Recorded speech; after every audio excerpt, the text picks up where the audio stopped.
Igra skrivača. Mili mi je kupio tenisice, čvrste za u šumu, ali ja u njima idem na hitnu. Čekam 7 navečer, oblačim čvrste tenisice i idem. Kad me tamo pitaju šta je, kažem vrti mi se u glavi.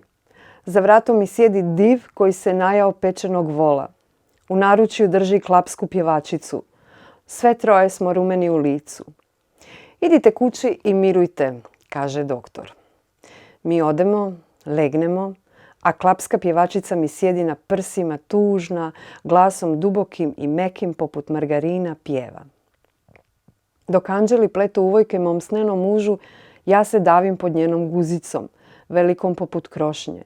Moja prsa se nadimaju i iz užeglog grla izbacujem iš debela. Kasno je. More klokoče. Jarboli postaju dim cigarete. Barke kitovi usani. A moja glava plamen koji kruži obalom. Poskidala sam sa sebe sav nakit, spremila ga u kutije. Tenisice sam položila kraj ulaznih vrata. I grad se nadima. U sjeni dizalica što se klanjaju oblacima, polusam prede svoju čud, pa se na zidovima gradske šećerane oslikava u ruševinama antičkog grada. Kupola na visokim kamenim kolumnama raspada se u ptice koje nestaju iza mutnog horizonta. Upliče se more, a grad više nije smion poput gradonačelnika, već ušutkan poput tajnice. Bezbroj papira lepeće po zraku, po nebu ispisuje naš radni staž.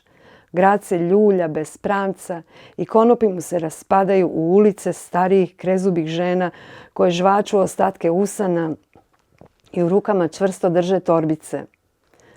Kao da u njima nose sitne kćeri. Raspada se u garsonjere profesorica koje su bez posla pa od perlica, razmaknica, kopči, štrasa, alka i kalota nižu unikate. Tonem, a visoki val prodire u naš grad, u pekare i zlatare, sa sobom nosi u lješure, njihova masna i velika tijela ritaju se pred praznim poslovno-stambenim objektima. Skupljam male u lješure, lagane poput jastuka, bacam ih u rijeku koja nikako da poteče. Iš debela. Hajmo u Australiju, čujem Mili mi govori. A ja zavlačim nogu pod plahtu. Nagli vjetar stabla povremeno pretvori u prijetnju, pod jakim naletima pucaju joj sočne grane, pa poput božanskih lasera padaju na automobile i klupe. S visine kao bezvremenska furija. Na uzbuđenje srednjovječnim muškarcima koji još uvijek hodaju po gradu u vojnim čizmama preminulih ili zaboravljenih očeva. Na zabrinutost pomorcima koji se povremeno jave.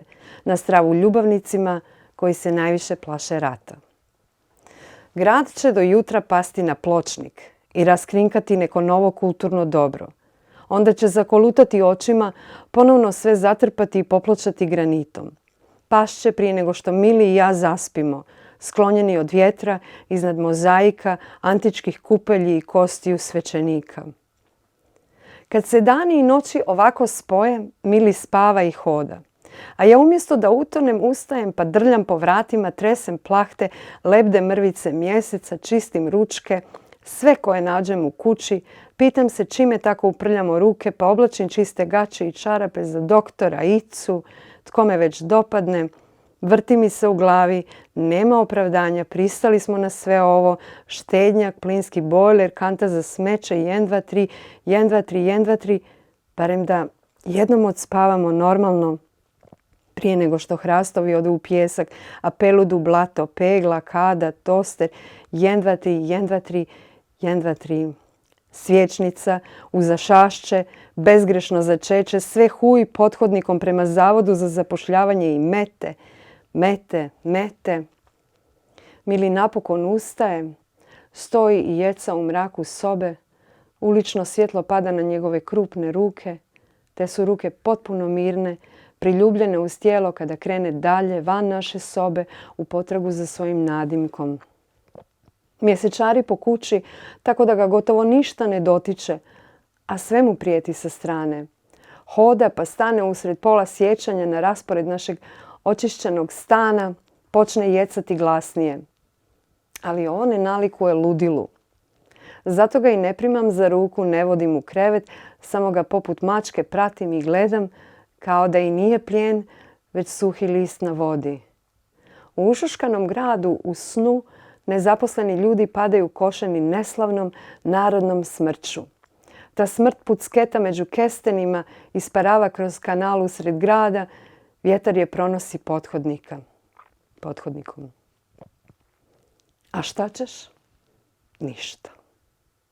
Te rečenice pucketaju, isparavaju, pronose, sve niz brdo natrag u naše jastuke i neplaćene račune, iza nas betonski silosi za žito i debela naduta crkva, iznad nas prozor u krovu kao izlaz u slučaju nužde, stiže plima, nadima se sinje mori, zadah kiše zapahuje san, Mili se vraća u krevet, mi nismo nomadi, nećemo kroz šumu, naši snovi postaju duboki i tromi, iš debela iš. Mili me s leđa privija u sebe u mraku sad već nepoznate sobe, nepoznatog kreveta, njegov dah miriše na lovor. Šutimo prepušteni ovoj pukotini, kao dvije stjenice, slatkaste i gladne. Kad se probudimo, naša je akustika šalice i smjerno očajanje. Doći će nam glave ova igra svjetla i tame.